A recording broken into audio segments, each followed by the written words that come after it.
الرحمن الذي خلق الإنسان وعلمه البيان والصلاة والسلام على رسوله سيد الإنس والجان وعلى آله وأصحابه ذوي الخير والإحسان أما بعد فأعوذ بالله من الشيطان الرجيم بسم الله الرحمن الرحيم يا أيها الذين آمنوا إذا نودي للصلاة من يوم الجمعة فاسعوا إلى ذكر الله وذروا البيع ذلكم خير لكم إن كنتم تعلمون صدق اللہ مولانا العظیم۔ بارگاہ رسالت معاب صلی اللہ علیہ وسلم میں درود پاک کا ہدیہ پیش کریں۔ اللہم صلی علی سیدنا و مولانا محمد معدن الجود والکرم وآلہ واصحابہ الکرام وابنہ الکریم وبارک وسلم صلاة دائمة سرمدا ابدا۔ آج رمضان المبارکہ کا یہ آخری جمعہ ہے جس کو جمعۃ الوداع بھی کہا گیا۔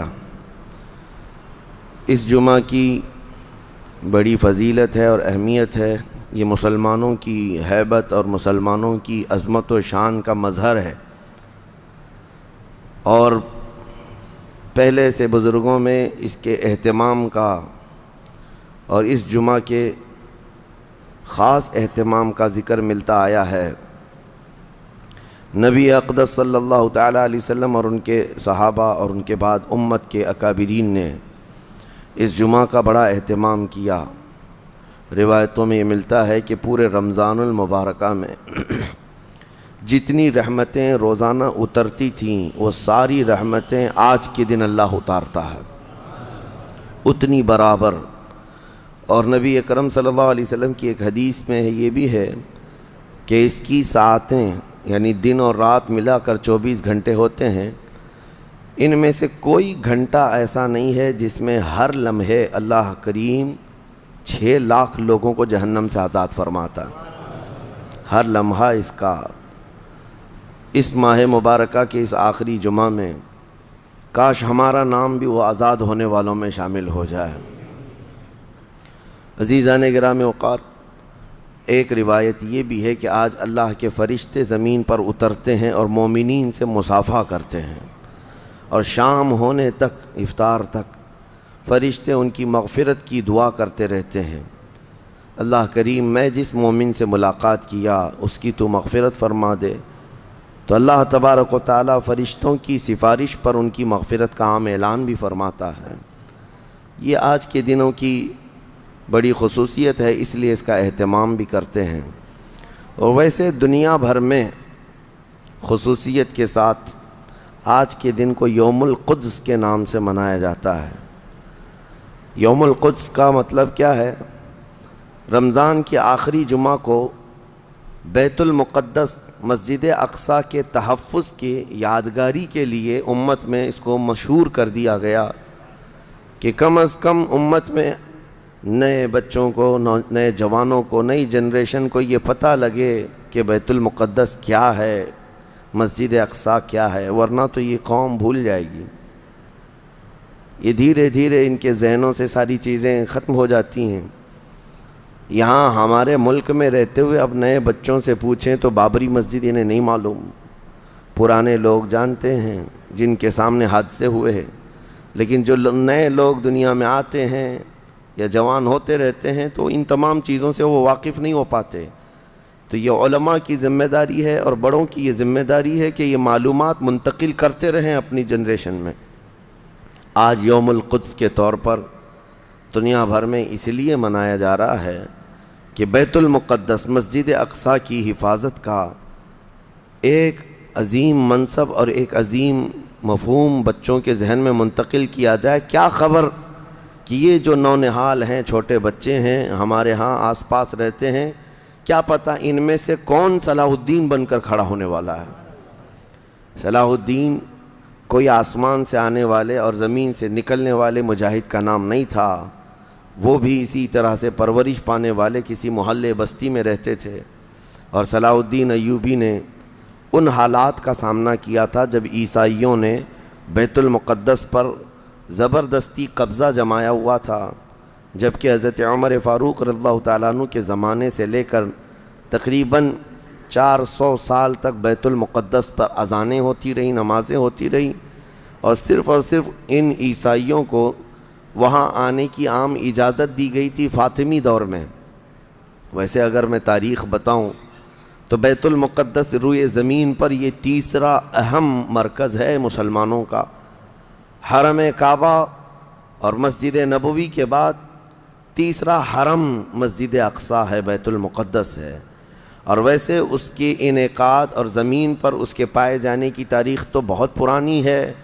فرمایا گیا اللہ تعالیٰ نے روئے زمین پر سب سے پہلے خانہ کعبہ کو بنوایا، وہ فرشتوں نے اس کی تعمیر کی۔ تو مکہ مکرمہ میں خانہ کعبہ بنانے کے صرف 40 سال کے بعد یہ فلسطین میں بیت المقدس کو فرشتوں نے تعمیر کیا۔ سب سے پہلے وہ جگہ فرشتوں نے اس کو مقدس بنائی۔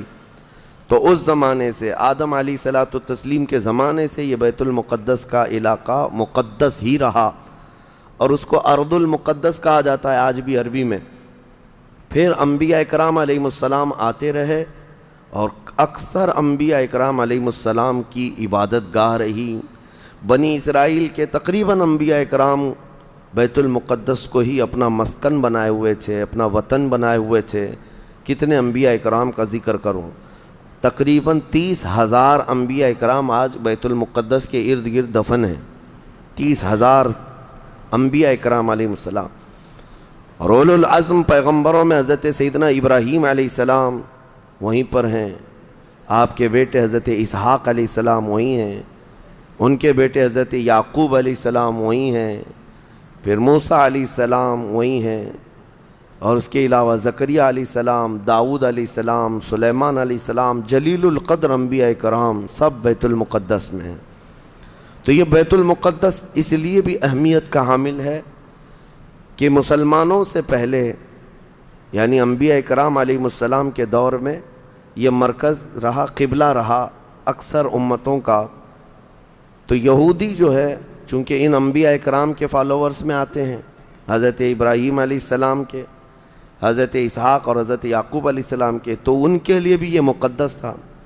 اور پھر مزے کی بات یہ ہے کہ حضرت بی بی مریم کی ساری تربیت جو ہے بیت المقدس کے اندر ہوئی، جیسے کہ آپ نے تفسیر میں سماعت کیا ہوگا۔ اور پھر جب وہ جوان ہوئیں تو حضرت عیسیٰ علیہ السلام کی ولادت بھی بیت المقدس سے قریب میں ہوئی ہے۔ حضرت عیسیٰ علیہ السلام پیدا وہاں ہوئے، اور حضرت عیسیٰ علیہ السلام نے بھی تبلیغ کا مرکز اسی کو بنایا، بیت المقدس کو بنایا۔ تو دنیا کے پرانے مذاہب میں، پرانے دین میں یہودیت جو ہے ان کے لیے بھی وہ مقدس ہے، عیسائی جو ہیں ان کے لیے بھی وہ مقدس ہے، پھر اسلام کے لیے اس لیے بھی مقدس ہے کہ اصل ابراہیم علیہ السلام کے دین پر اب نہ یہودی باقی رہے نہ عیسائی باقی رہے، بلکہ صرف مسلمان باقی رہے، کیونکہ ابراہیم علیہ السلام نے شرک اور کفر کی تعلیم نہیں دی تھی، وہ تنہا اللہ رب العزت کے موحد تھے، اللہ کی وحدانیت انہوں نے اس وقت پھیلائی، اور اس دین پر آج کوئی قائم ہے تو وہ مسلمان ہیں۔ تو انبیاء اکرام علیہ السلام کے وارثین بھی یہ امت محمدیہ ہیں پچھلے انبیاء کے۔ اور اس کے علاوہ ایک عظمت والی چیز یہ ہے کہ جب میرے آقا صلی اللہ تعالیٰ علیہ وسلم اعلان نبوت فرمائے اور تقریباً نمازیں فرض ہوئیں، تو نمازوں میں بھی تقریباً 17 مہینے تک حضور صلی اللہ علیہ وسلم اور صحابہ نے بیت المقدس کی طرف منہ کر کے نمازیں ادا کیں۔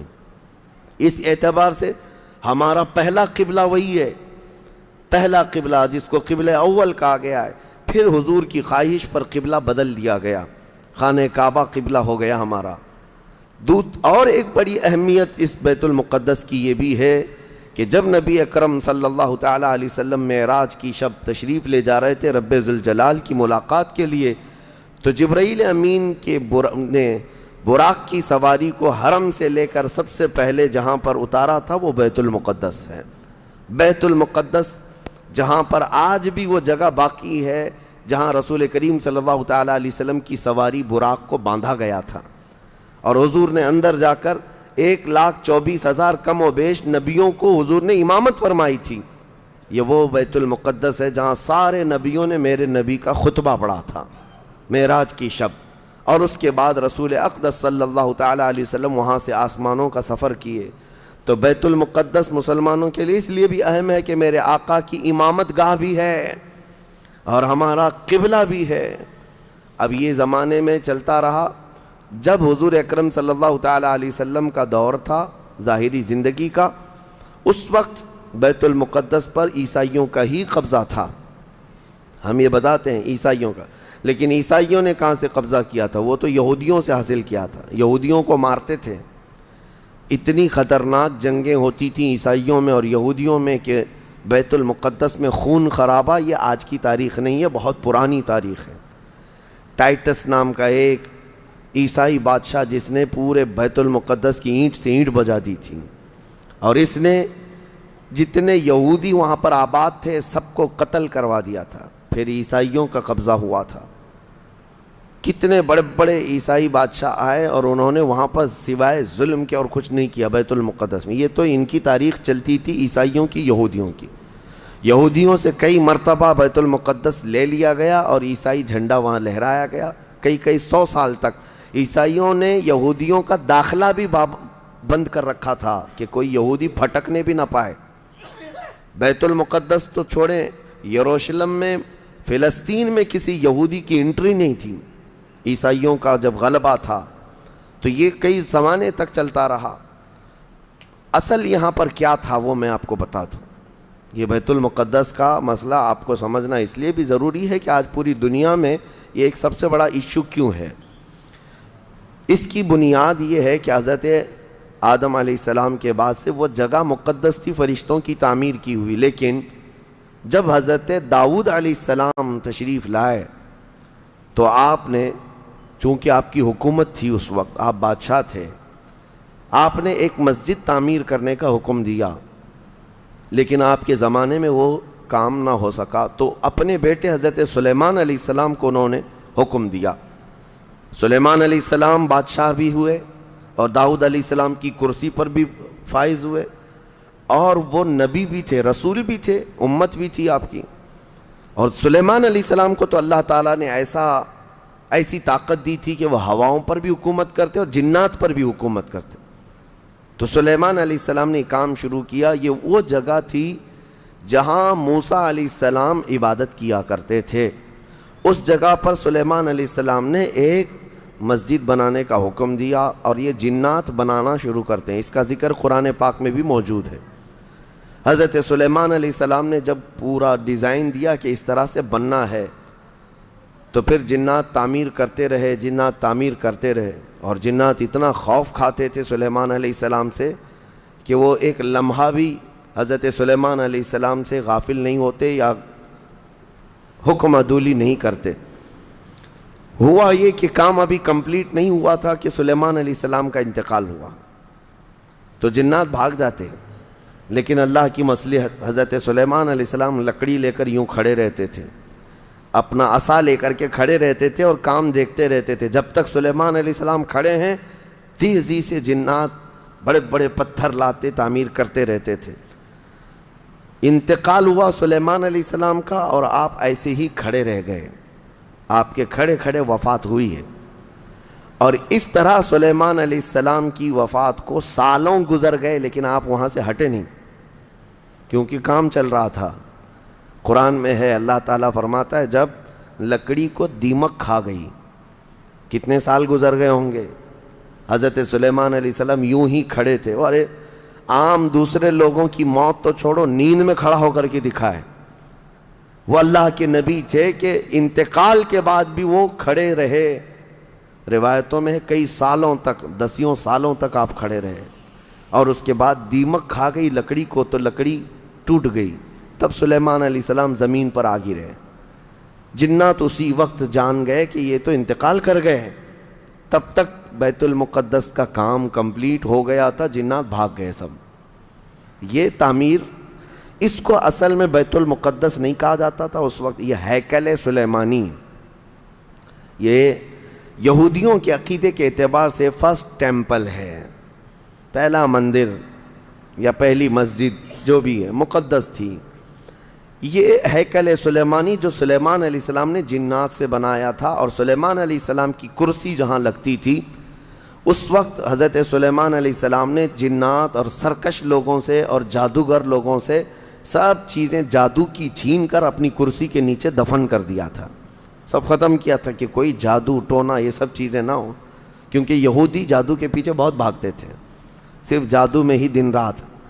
آپ نے سب دفن کیا، اور اس کے بعد آپ کے انتقال کے بعد سالوں بیتے اور اسی طرح سے رہے۔ لیکن پھر یہ ہیکل سلیمانی کو ایک بادشاہ آیا جو عراق کا رہنے والا تھا، اس کی یہودیوں سے دشمنی تھی، اس نے ایسا حملہ کیا کہ پورے ہیکل کو توڑ ڈالا، یعنی جو جنات کا بنایا ہوا تھا اس کو مکمل طور سے مسمار کر دیا، ایک دیوار باقی رہ گئی، ایک دیوار باقی رہ گئی، جہاں جا کر کے آج یہ یہودی روتے ہیں، دیواریں گریا اس کو کہتے ہیں، وہ اس زمانے کی ایک باقی رہ گئی، باقی پورا ہیکل گرا دیا۔ زمانہ بیت گیا، یہودی اس بات پر روتے رہے کہ ان کو مارا گیا، قتل کیا گیا، پھر عیسائیوں کا اس پر قبضہ رہا، پھر عیسائیوں سے یہودیوں نے ایک بار پھر حاصل کیا، پھر دوبارہ یہ ٹائٹس کے زمانے میں عیسائیوں نے مار کر کے پورے یہودیوں کو خون خون کر دیا، اور پھر بیت المقدس کچھ نہیں تھا، ایک دیوار تھی، ایک دوسری وہاں پر ایک چھوٹی سی عمارت بنائی گئی، اس عمارت کو یہ سیکنڈ ٹیمپل کہتے ہیں، سیکنڈ ٹیمپل، یہ دوسرا مندر، اور اسی کو عبادت گاہ بنا کر چلتے رہے۔ زمانہ بیتا یہاں تک کہ حضور صلی اللہ تعالیٰ علیہ وسلم کی نبوت کا اعلان ہوا، پھر اس کے بعد 23 سال گزرے، پھر آپ کی وفات کے بعد صدیق اکبر کا زمانہ آیا، پھر سیدنا عمر فاروق کا زمانہ آیا۔ تقریباً یہ 26-28 ہجری کی بات ہے، حضرت عمر کے دور میں۔ پھر حضرت عمر فاروق کے دور میں جو فتوحات ہو رہی تھی، اسلام پھیلتا جا رہا تھا، تب صحابہ کے ایک لشکر کو حضرت عمر نے فلسطین بھی بھیجا، جس میں حضرت ابو عبیدہ بن جراح بھی تھے۔ تو ان صحابہ نے اس چھوٹے سے لشکر کو لے کر فلسطین کا معرکہ ایسا سر کیا کہ یہ عیسائی سب جان چکے تھے حالات کیا چل رہے ہیں، سیرنڈر ہو گئے اور کہا ہم جو ہے یہ بیت المقدس کی ساری چابیاں آپ کے حوالے کرتے ہیں، لیکن ایک شرط ہے کہ ہم آپ کے ہاتھ میں نہیں دیں گے بلکہ مسلمانوں کے امیر المومنین کے ہاتھ میں دیں گے، وہ آئیں ہمارے پاس۔ تو وہاں جو صحابہ تھے انہوں نے خط لکھ کر بھیجا حضرت عمر کو، حضرت عمر مدینے میں تھے، کہا ٹھیک ہے میں آ رہا ہوں۔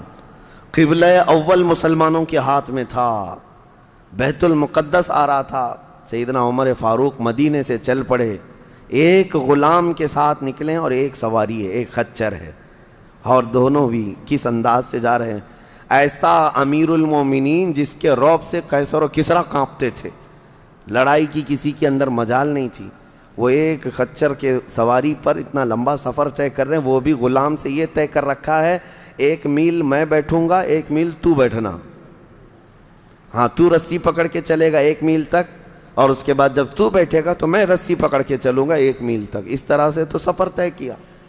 جب فلسطین پہنچ رہے تھے اور اس وقت لوگوں میں خبر تھی کہ امیر المومنین آ رہے ہیں، تو لوگ دیکھنے کے لیے شہر سے بھاگے بھاگے باہر آئے۔ اتفاق ایسا کہ اس وقت خچر گھوڑے پر بیٹھنے کی باری غلام کی تھی اور نکیل رسی حضرت عمر کے ہاتھ میں تھی۔ دوڑے ہوئے لوگ آئے جو نہیں پہچانتے تھے، عیسائیوں نے امیر المومنین کہہ کر اس غلام کا استقبال کیا کہ تشریف لائیں۔ تب جو صحابہ تھے وہاں پر انہوں نے پکار کر کہا نادانو، وہ امیر المومنین نہیں، رسی پکڑا ہوا امیر المومنین ہے، یہ امیر المومنین ہے۔ پہلی مرتبہ ان اعلیٰ اخلاق و کردار کو عیسائیوں نے دیکھا تھا کہ وقت کا خلیفہ کوئی گھوڑے کی رسی پکڑ کر کے بھی چلتا ہے، تو بہت متاثر ہوئے، اور اس کے بعد بنا کسی جنگ کے حضرت عمر فاروق رضی اللہ تعالیٰ عنہ بیت المقدس میں داخل ہوئے، اور ان عیسائیوں نے جو کچھ بھی وہاں پر کیا تھا اس کو نکالا۔ پھر حضرت عمر فاروق رضی اللہ تعالیٰ عنہ نے پہلی اذان دینے کا حکم فرمایا، وہ ظہر کی اذان تھی، آپ نے وہاں پر نماز پڑھائی۔ پھر اس کے بعد یہ سلسلہ چلتا رہا۔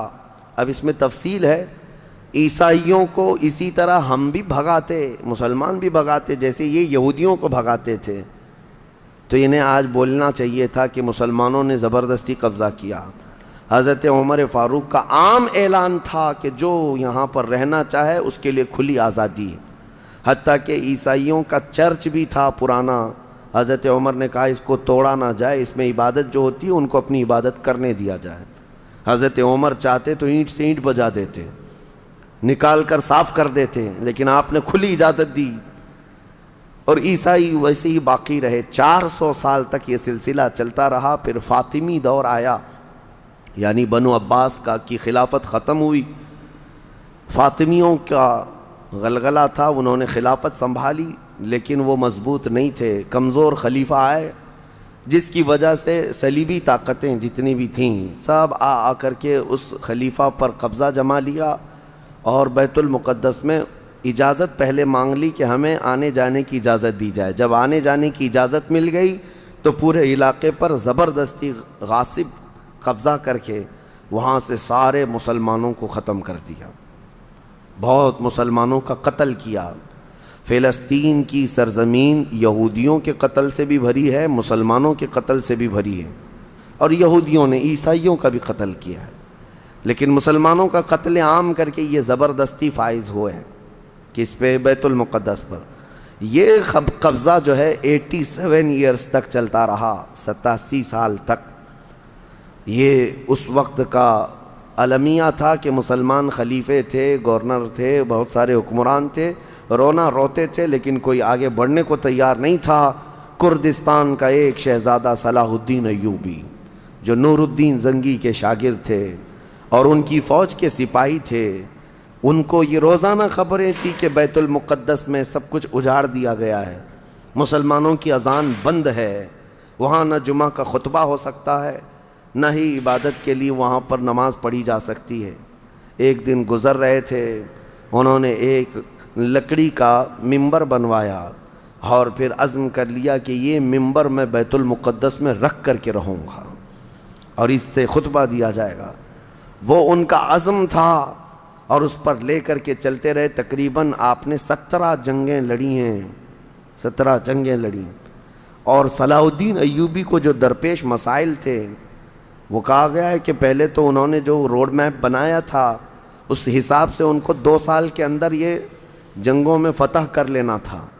2 سے 4 سال کے اندر ان کے دماغ میں یہ تھا کہ بیت المقدس کو میں حاصل کر لوں گا، لیکن فرماتے ہیں کہ اپنوں کی مخالفت اتنی تھی، جگہ جگہ سے کوئی مسلمان بیٹھا ہوا ہے، نواب بیٹھا ہے، کہیں کوئی کسی چھوٹے علاقے کا خلیفہ، کوئی گورنر، سب پکڑ پکڑ کر کے ان کی ٹانگ کھینچیں، ان کے فوجیوں میں ورغلائیں اور الگ الگ وسوسے ڈالیں، جس کی وجہ سے پہلے اپنوں سے بھڑتے بھڑتے آپ کو 18 سال لگ گئے۔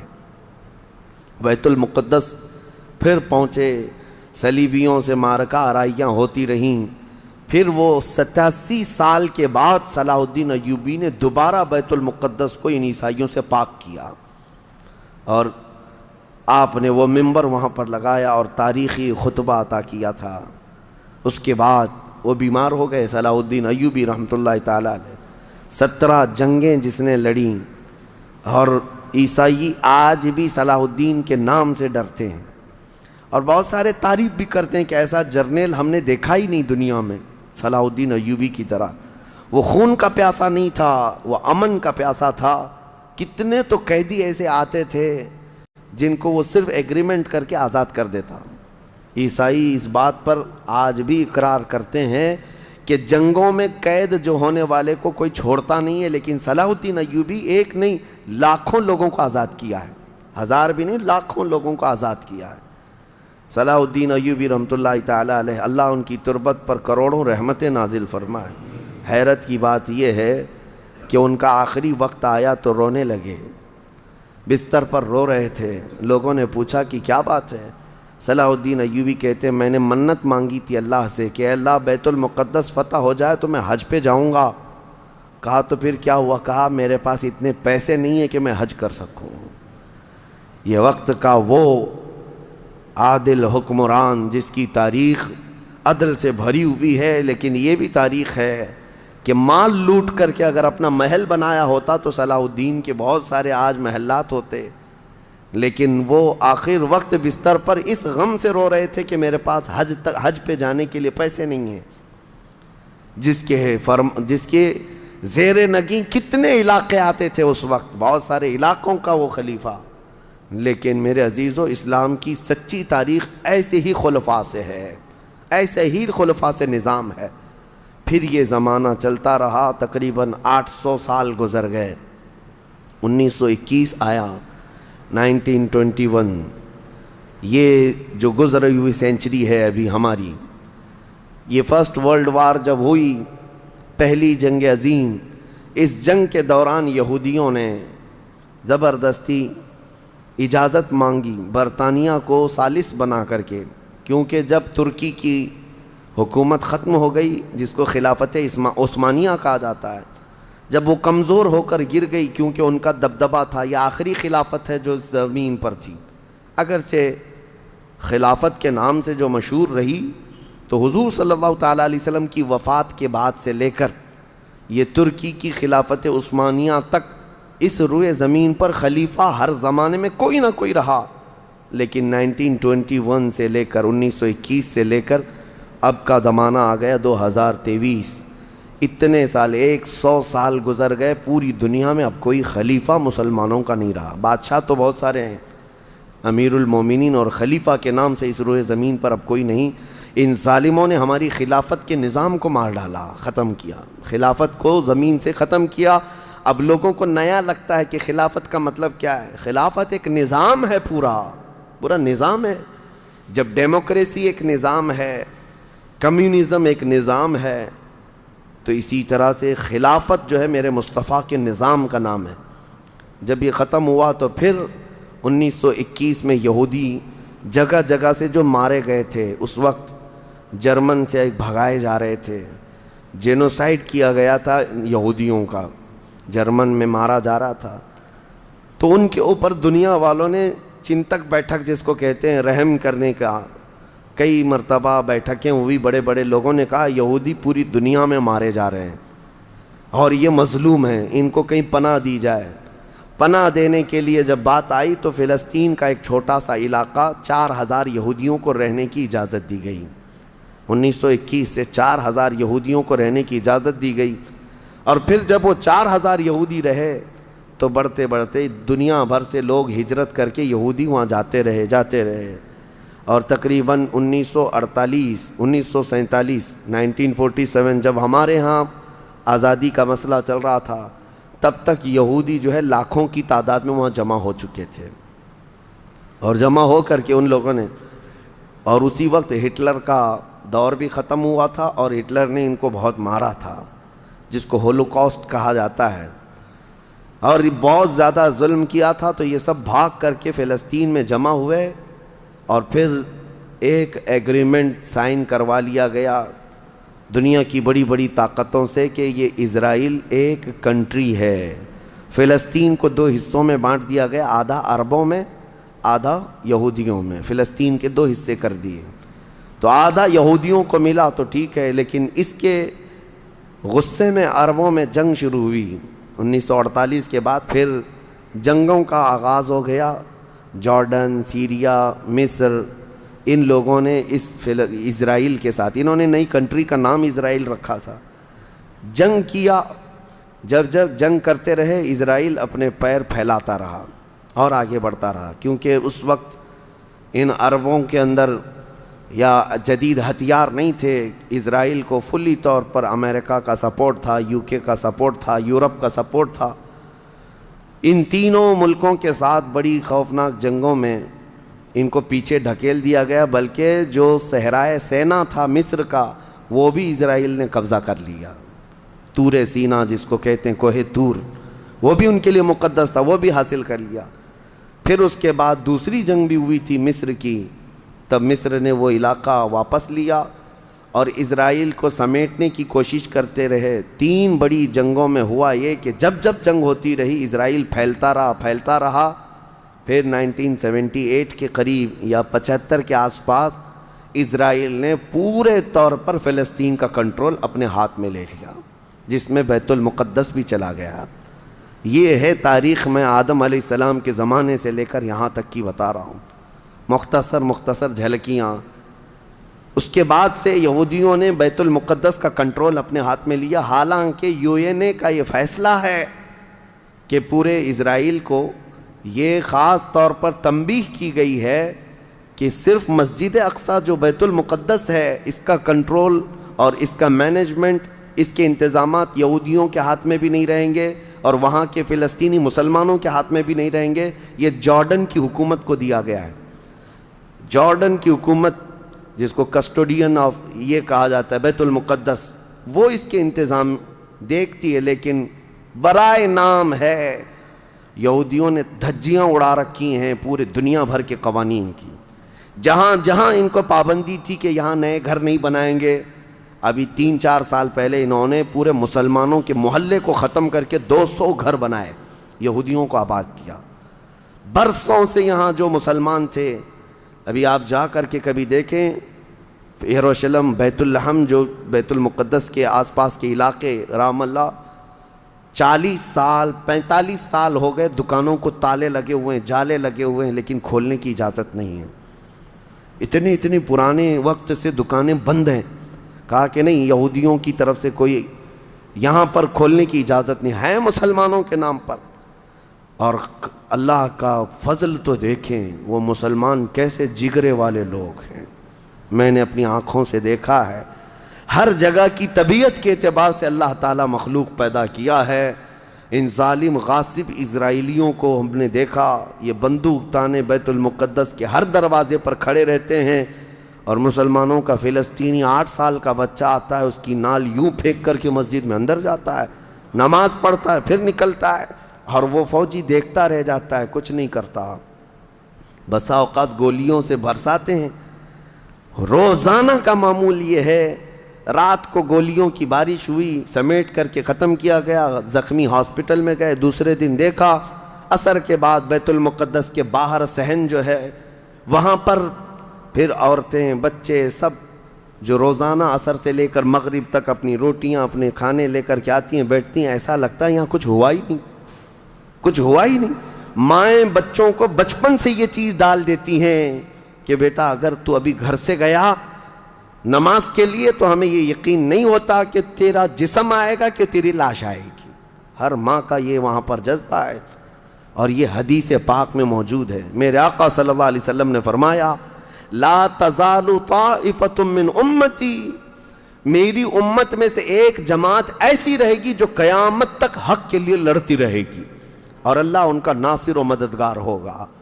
بیت المقدس کی یہ تاریخ آج، بیت المقدس کو انہوں نے خون میں نہلا رکھا ہے، یہودیوں کا زبردستی اس پر قبضہ ہے۔ اب یہ چاہتے کیا ہیں یہ بھی میں آپ کو بتا دوں، یہ چاہتے ہیں کہ یہ مسجد اقصیٰ جو تعمیر ہوئی یہ حضرت عمر کے حکم سے ہوئی، پھر اموی خلفاء جب آئے، خلیفہ ولید بن عبد الملک، اس نے پوری مسجد بنوائی، اور یہ جو پیلا گنبد آپ دیکھتے ہیں قبۃ الصخرہ جو مسجد اقصیٰ سے جس کو مشہور کیا گیا ہے، یہ قبۃ الصخرہ ہے، ڈوم آف راک جس کو کہتے ہیں، یہ اصل اس سے لگی ہوئی ہے بیت المقدس کی مسجد پرانی، اس کو شو نہیں کرتے، اس کو یہ گرا کر کے اس کو پورا زمین بوس کر کے 3rd ٹیمپل بنانے کا پلان ہے۔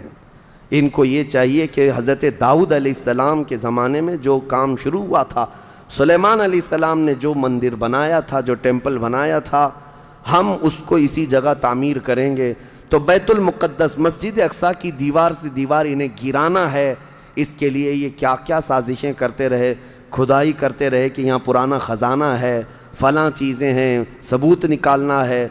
کتنا دیواروں کو ہلانے کے لیے آرٹیفیشیل زلزلے لائے گئے، مصنوعی طور پر یہ زمین ارتھ کویک لائے گئے کہ مسجد اقصیٰ گر جائے، لیکن اللہ کی مرضی جب تک چاہے۔ اب اگر حالات ایسی ہیں تو یہ مسجد اقصیٰ کو گرا کر کے وہاں پر ایک 3rd ٹیمپل بنائیں گے، جس کا پورا آرکیٹیکٹ ڈیزائن بھی انہوں نے ظاہر کر دیا ہے، نشر کر دیا ہے، کوئن بھی ایک جاری کر دیا ہے جس کو لے کر کے ان کے 3rd ٹیمپل کے اندر جائے گا، آئے گا۔ یہ 2017 کی بات میں بتا رہا ہوں، پوری تیاریاں کر لی گئی ہیں۔ اب دیکھا گیا ہے کہ مسلمان ہر جگہ سے سوئے ہوئے ہیں، اب کوئی بھی اٹھتا نہیں ہے۔ عربوں کے منہ میں تو انہوں نے اپنی زبان رکھ دی ہے، عرب اب بولنے کے قابل نہیں رہ گئے، اور بغل کے جو دیش لڑے تھے پہلے، مصر، سیریا، جارڈن، آج ان کی حالت کیا ہے؟ وہ خود خانہ جنگی میں مبتلا ہیں، آپس کی لڑائیوں میں مصروف ہیں۔ اسرائیل کی غنڈہ گردی اور دادا گیری اس حد تک بڑھ گئی ہے کہ اسے آس پاس کسی کا خوف نہیں۔ ہاں اگر کچھ بولتا ہے تو کبھی ترکی بولتا ہے، ہاں اس کو اپنے اس ملک کے لیے سب سے بڑا خطرہ محسوس ہوتا ہے تو ایران ہے۔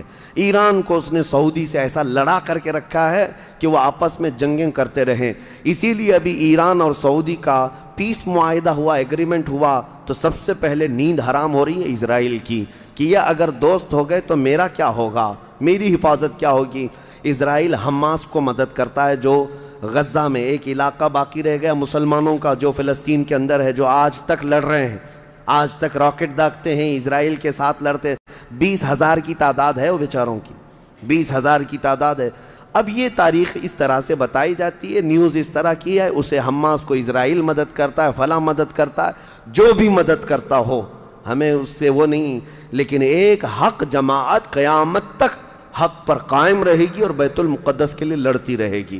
پھر وہ دن آئے گا جب میرے آقا صلی اللہ تعالیٰ علیہ وسلم کی حدیث پاک ہے، خراسان سے ایک جماعت نکلے گی، خراسان سے ایک جماعت نکلے گی۔ خراسان پہلے کے دور میں رشیا کا کچھ حصہ، افغانستان کا کچھ حصہ، ایران کا کچھ حصہ، ایک پورا بڑا نقشہ ہے، اس کو پرانا خراسان آپ دیکھیں گے۔ خراسان سے ایک جماعت نکلے گی، ان کے ہاتھ میں کالے جھنڈے ہوں گے۔ میرے آقا نے فرمایا وہ اتنی تیزی سے نکلیں گے کہ دنیا کی بڑی سی بڑی طاقت ان کا راستہ نہیں روک سکے گی، اور وہ سیدھے جھنڈے لے جا کر کے بیت المقدس میں نصب کریں گے، اور پھر اسلام کا پرچم وہاں سے بلند کیا جائے گا۔ یہ قیامت کے قریب ہونا ہے۔ اب میں اس بات پر اپنی گفتگو ختم کرتا ہوں۔ دعائیں تو ہیں کہ اللہ تعالیٰ بیت المقدس کو آزاد کرے، لیکن یہودی جتنے دن ناچتے رہیں گے، دندناتے رہیں گے، ایک دن آنا ہے دنیا اوپر سے نیچے ہو جائے، نیچے سے اوپر ہو جائے، مگر میرے مصطفیٰ کا فرمان ہو کر رہے گا انشاءاللہ، اور غلبہ اسلام آ کر رہے گا۔ آج یوم القدس کے طور پر پوری دنیا میں یہ بات منائی جا رہی ہے۔ میں بچوں میں یہ انفارمیشن نقل کرنا چاہتا ہوں کہ بچوں یاد رکھو ہمارا بیت المقدس سے کیا رشتہ ہے، ہمارا کیا تعلق ہے، اور ہمارے لیے وہ کتنی عظمت والی جگہ ہے۔ اس لیے کہ آپ ہندوستان میں ہیں، دور دراز ہیں، کہیں پر بھی ہیں، لیکن روحانی رشتہ تمہارا جب مدینے سے جڑا ہے تو مدینے کے آقا کے فرمان سے بھی جڑا ہوا ہے۔ اللہ کریم ہم سب کو بیت المقدس کے محافظین میں شامل فرمائے۔ قیامت کے قریب امام مہدی کی فوج میں اللہ تعالی ہمارا شمول فرمائے۔ کریم خدا بیت المقدس کو تو آزاد فرما دے، یہودیوں کے چنگل سے اسے آزاد کر دے، فلسطین کے نونہال نہتے بچوں پر مولا تو رحم فرما دے۔ اے کریم خدا ان کے لیے امن و امان والی عید عطا فرما دے، اس رمضان کو مولا ان کی ہاں خوشحالیاں عطا کر دے۔ اے کریم خدا شام، عراق، یمن اور دیگر ممالک اسلامیہ جہاں پر مسلمانوں کی حالتوں کو زار زار کیا گیا ہے، اے رب قدیر اس ماہ مبارکہ کے صدقے ان سب پر فضل فرما دے۔ تیرے حبیب کی امت کو مولا عزت و وقار عطا فرما دے۔ وصلی اللہ تعالی علی خیر خلق محمد وآلہ واصحابہ اجمعین، وآخر دعوانا ان الحمد للہ رب العالمین۔